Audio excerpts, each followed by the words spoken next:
तो चलो अभी तक हमने जो भी पढ़ा है उसको हम लिख लेते हैं, ठीक है। तो हमने पढ़ा D10 क्या है। D10 वह साइज है जिसका फाइनल परसेंटेज क्या है 10 है। D10 को जो है इफेक्टिव साइज या इफेक्टिव डायमीटर कहते हैं, ठीक है। आप जानते हैं कि जो D है वो क्या है, साइज है, ठीक है ना। किसी भी सॉइल पार्टिकल का क्या है, वो साइज है और उसका जो है डायमीटर है, ठीक। तो इसीलिए जो है इसको जो है इफेक्टिव साइज या इफेक्टिव डायमीटर कहते हैं, इस वजह से क्योंकि जो D10 है, D10 के आधार पे जो है हम कोफिशिएंट ऑफ यूनिफॉर्मिटी डिफाइन कर रहे हैं, कोफिशिएंट ऑफ कर्वेचर डिफाइन कर रहे हैं, ठीक है। तो इससे हम जो है और भी बहुत सारी चीजें जो है D10 के आधार पे बताई जाती हैं। तो ये इसीलिए हम इसे जो है इफेक्टिव साइज कहते हैं या इफेक्टिव डायमीटर कहते हैं, क्योंकि इससे जो है उसको हम डिफाइन करते हैं अच्छे तरीके से, वो हमें पता चल जाता है, ठीक है ना। तो D10 को जो है इफेक्टिव साइज या इफेक्टिव डायमीटर कहते हैं, इसको ध्यान रखने वाली बात है ये, और ये जो है एग्जाम में पूछता है, ठीक है ना। और देखो D10 के बारे में मुझे और ज्यादा डिटेल से पता नहीं है और इतना ज्यादा डिटेल में जानना भी नहीं है, ठीक है ना। अगर आप जेईई के एग्जाम दे रहे हैं, आप रिसर्च नहीं कर रहे हैं, ठीक है। अगर आप रिसर्च करना चाह रहे हैं तो आप जो है किताब पढ़िए, कोचिंग मत पढ़िए, ठीक है। जो रिसर्च करने वाले लोग होते हैं वो बुक पढ़ते हैं, ठीक है। तो हम लोगों को जेईई का एग्जाम देना है तो इतना डीपली जो है उसमें घुसना नहीं है। बस हमको ये ध्यान में रखना है कि जो D10 है वो इफेक्टिव साइज है, ठीक है। बस जो चीजें जो है समझाने वाली है वो मैं समझा दे रहा हूँ आपको। आप देखेंगे और भी पढ़ के देखेंगे तो आपको पता चल जाएगा, ठीक है ना। जो D30 है वह साइज जिसका फाइनल परसेंटेज क्या है 10 है, और D60 वह साइज है जिसका फाइनल परसेंटेज क्या है 60 है, ठीक। अब नोट पे वहां पे लिखा है मैंने ये D60 ज्यादा होगा D30 से और D30 जो है ज्यादा होगा D10 से, ठीक। तो आप समझ ही रहे हो कि ये क्या है, D60 है। D क्या है, कोई ऐसी सीड की साइज है या कोई ऐसा सॉइल पार्टिकल है, मतलब कोई ऐसी साइज है जिससे जो 60% कण क्या है छोटे हैं। उसी तरीके से ये कोई ऐसी साइज है उससे जो 30% कण छोटे हैं। उसी तरीके से कोई ऐसी साइज है जिससे जो है 10% कण छोटे हैं। तो ये बताओ कि जो वाली साइज से 60% कण होंगे उसका जो डायमीटर होगा, जो भी साइज होगा शिप का, वो बड़ा ही होगा ना D30 से, और D30 जो है D10 से बड़ा होगा। समझ रहे हो कि नहीं। तो ये जो है इनका क्रम है। ये कभी मैंने देखा नहीं है क्वेश्चन लगाते समय, लेकिन ऐसे मैंने लिख दिया है आपको कि अगर कहीं मिले तो आप जो है समझ जाना। यूनिफॉर्मिटी कोफिशिएंट D60 और D10 के अनुपात को क्या कहते हैं, यूनिफॉर्मिटी कोफिशिएंट कहते हैं। ये ध्यान रखने वाली बात है। यूनिफॉर्मिटी कोफिशिएंट क्या होता है, D60/D10 ऑब्जेक्टिव का सवाल है ये। CU जो है, CU द्वारा रेंज ऑफ सॉइल पार्टिकल जो है ज्ञात करते हैं। ये वेरी वेरी इंपॉर्टेंट है। CU द्वारा जो है रेंज ऑफ पार्टिकल सॉइल जो है ज्ञात करते हैं। ये वेरी इंपॉर्टेंट है, ये भी इंपॉर्टेंट है। CU द्वारा सॉइल के ग्रेड भी पता करते हैं। ये उतना ज्यादा इंपॉर्टेंट क्या है नहीं है, फिर भी जो है ध्यान रखना है कि CU द्वारा जो है सॉइल की ग्रेड भी पता चल जाती है, क्योंकि यहाँ पे हम देख रहे हैं कि अगर CU का मान 6 या 6 से ज्यादा है तो वेल ग्रेडेड क्या है, सैंड है, ठीक है। फिर CU का मान जो है हमेशा 1 से अधिक होगा, ये मैंने आपको बताया। CU का मान जो है 1 से कम नहीं हो सकता है, ठीक। CU का मान जो है एग्जैक्ट 1 नहीं हो सकता, परंतु अगर CU का मान 1 आता है तो यह एकदम क्या होगी, वर्टिकल लाइन प्राप्त होगी। वो मैंने आपको ग्राफ में दिखाया, ठीक है। तथा सॉइल जो है प्योरली यूनिफॉर्मली ग्रेडेड होगी। तो ये जो है ध्यान रखने वाली बात है कि अगर कोफिशिएंट ऑफ यूनिफॉर्मिटी का मान एग्जैक्ट 1 आ रहा है तो वो सॉइल क्या होगी, यूनिफॉर्मली ग्रेडेड होगी, प्योरली, ठीक। CU का मान जो है कम होने पर सॉइल जो है यूनिफॉर्मली ग्रेडेड होती जाती है। कम होने का मतलब है कि वो तो 1 से कम नहीं हो सकता है ना, तो यानी कि वो 2 है, 4 है, 5 है, तो उससे जो है वो एक की तरफ जो है आ रहा है, मतलब कम हो रहा है। तो सॉइल क्या हो रहा है, यूनिफॉर्मली ग्रेडेड हो रही है। वो लगभग उसके सारे कम जो है एक समान के होते जा रहे हैं। इसी तरीके से यहाँ पे देखो अगला पॉइंट क्या है, CU का मान जितना अधिक होता है सॉइल में उतने अधिक रेंज के कण जो है उपस्थित होते हैं। ये मैंने आपको बताया ग्राफ से, ठीक। CU का मान जो है, CU जो है एक यूनिट लेस पैरामीटर है, ये भी मैंने आपको बताया। अब ये चीजें लिख लेते हैं। CU जो है, CU का मान जो है 6 से ज्यादा या 6 के बराबर रहेगा तो वो वेल ग्रेडेड सैंड रहेगी। अगर CU का मान 4 के बराबर या 4 से ज्यादा रहेगा तो वो वेल ग्रेडेड ग्रेवल रहेगी, ठीक है ना। तो ये दोनों पॉइंट जो है ध्यान रखने वाले हैं ठीक है। तो जो जो इम्पोर्टेंट मैंने कहा वो आप जो है ध्यान रखना, वही वही आप याद कर लोगे तो आप जब प्रैक्टिस सेट लगाओगे एग्जाम में जाओगे तो वही वही आएगा, ठीक है। तो ये ध्यान रखने वाली बात है। अगर सी यू का मान 2 से ज्यादा है तो वो सैंड है, ये एक बार पूछा है, ये उतना ज्यादा इंपॉर्टेंट नहीं है लेकिन मैंने लिख दिया है। सी यू का मान अगर 2 से ज्यादा है तो वो सैंड है, 2 से कम है तो यूनिफॉर्मली ग्रेडेड सैंड है, 2 और 6 के बीच में है तो पुअरली ग्रेडेड सैंड है, और 6 से ज्यादा अच्छे है तो वो यहाँ पे ग्रेवल लिखा ही है। अगर 4 से ज्यादा है तो वो सैंड, सॉरी 6 से ज्यादा है तो सैंड लिखा है, और 4 से ज्यादा है तो ग्रेवल लिखा ही है, ठीक है। तो इतना हमने लिख लिया और लिखते हैं। अगर कोफिशिएंट ऑफ यूनिफॉर्मिटी का मान 5 से कम रहेगा, ठीक है, तो वो यूनिफॉर्मली ग्रेडेड क्या होगी, सॉइल होगी, ठीक है ना। देखो हमने जो पीछे बात किया था वो जो है सैंड के लिए बात किया था और ग्रेवल के लिए बात किया था, ठीक है। यहाँ पे सॉइल की बात कर रहे हैं। तो अगर सीयू का मान 5 से कम रहेगा तो वो यूनिफॉर्मली ग्रेडेड सॉइल होगी, ठीक है। अगर सीयू का मान 5 और 15 के बीच में है, यूनिफॉर्मिटी कोफिशिएंट का मान 5 और 15 के बीच में है तो वो मीडियम ग्रेडेड सॉइल होगी।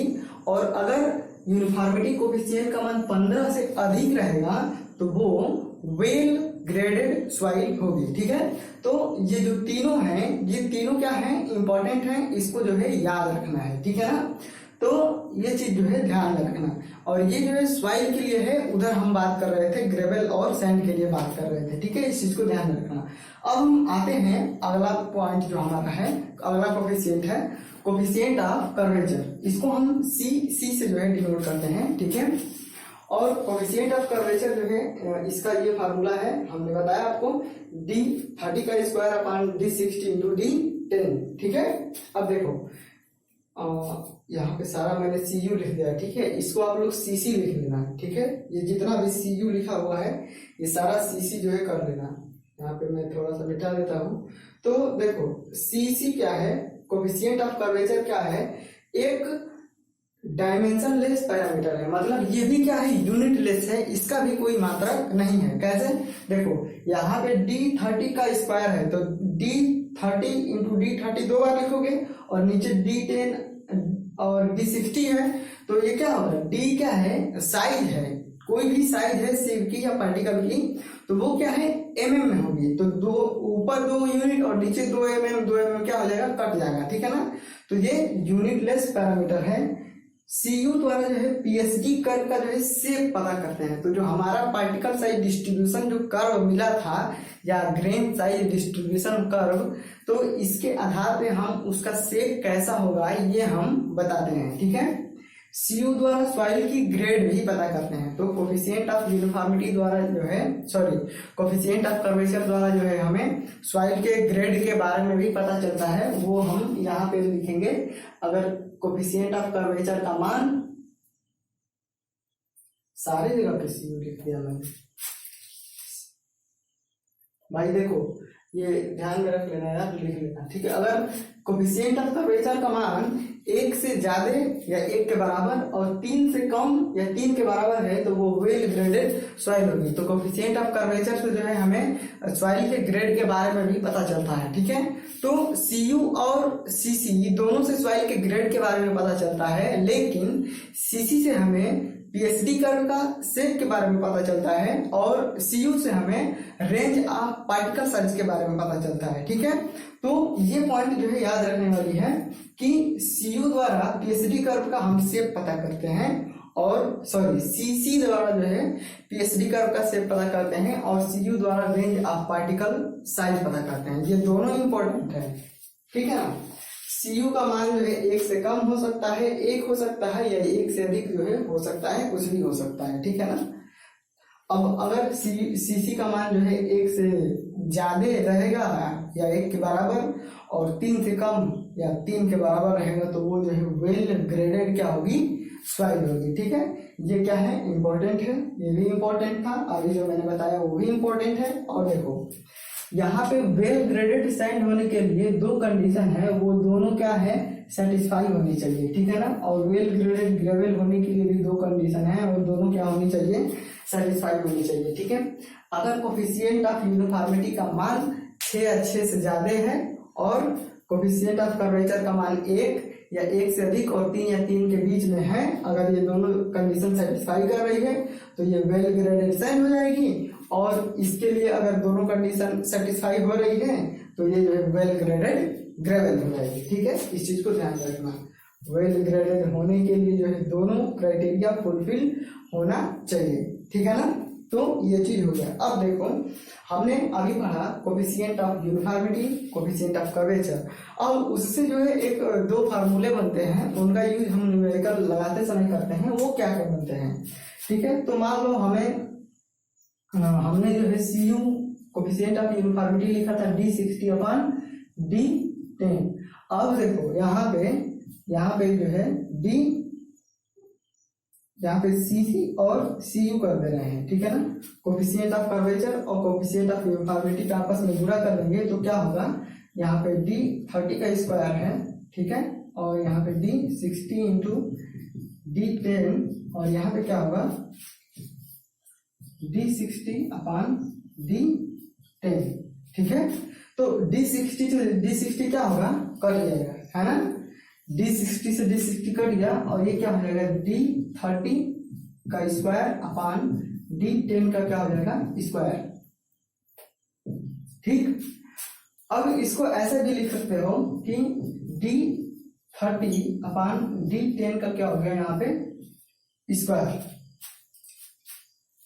ठीक, तो यहाँ पे क्या है, इसके बराबर में क्या है, CC इंटू CU। ठीक है, अगर हम D30/D10 लिखना चाहेंगे तो क्या लिख सकते हैं, √CC इंटू CU बराबर D30/D10। तो ये एक जो है फार्मूला टाइप बन जाता है, और ये जो है हम इसका यूज जो है हम न्यूमेरिकल लगाते समय भी कर सकते हैं, और इससे क्या होता है कि ऑब्जेक्टिव में सवाल भी आते हैं। ठीक है ना। अब एक और बनता है, उसको हम देखते हैं। देखो अब हमने यहाँ पे क्या किया कि CC और CU से क्या किया, गुणा किया। ठीक है, अब हम क्या करेंगे, CC और CU से क्या करेंगे, भाग देंगे। ठीक है, तो देखो यहाँ पे अब हम करते हैं, ये एक पार्ट हो गया हमारा, और यहाँ पे क्या होगा, दूसरा पार्ट CU/CC कर देते हैं। ठीक है ना, तो क्या होगा यहाँ पे D60/D10 और बटे में D30 का स्क्वायर अपान, इसको ऐसे लिखते हैं। ठीक है, ये मेन वाला है, और इसके बटे में D60 इंटू D10। ठीक, अब देखो क्या होगा, ये D10 वाला जो है सबसे ऊपर चला जाएगा, और ये D10 वाला जो है यहाँ पे आ जाएगा, है ना। और ये दोनों जो है सबसे ऊपर चले जाएंगे, और ये वाला जो है बीच में आ जाएगा। तो ये क्या बन जाएगा, देखना है आप, ये जो है D60 का स्क्वायर अपान D30 का स्क्वायर हो जाएगा ये। ठीक है, और यहाँ पे क्या है, CU/CC, और फिर इसे सॉल्व करोगे इससे तो ये इसी की तरह बन जाएगा, और ये ऐसा कुछ बन जाएगा, CU/CC बराबर D60/D30। ठीक है, तो हमारा एक ये फार्मूला जो है निकल जाता है, और इन दोनों पे जो है ऑब्जेक्टिव में जो है बहुत सारे जो है ऑब्जेक्टिव जो है सवाल पूछे जाते हैं।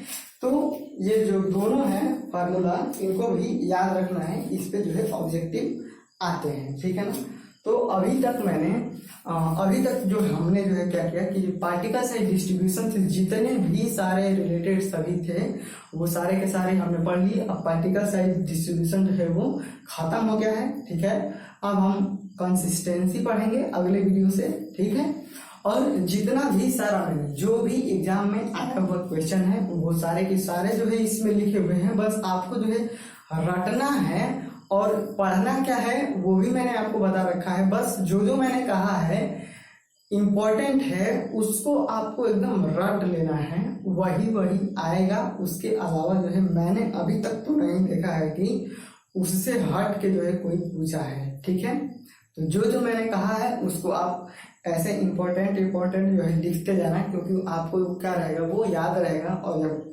आप ऑब्जेक्टिव सॉल्व करोगे तो आपको पता लगेगा, ठीक है ना। तो बस आज के लिए इतना ही, मिलेंगे हम अगले वीडियो में, ठीक है। अगर आपको कोई भी मतलब अगर आपको कोई भी डाउट होगा या कोई क्वेश्चन होगा तो जो है आप कमेंट करके जरूर पूछना, ठीक है। मैं उसे बताऊंगा, बताने की कोशिश करूंगा, ठीक है ना। अगर कोई भी डाउट होगा तो आप जो है जरूर पूछना, ठीक है। मिलते हैं अगले वीडियो में।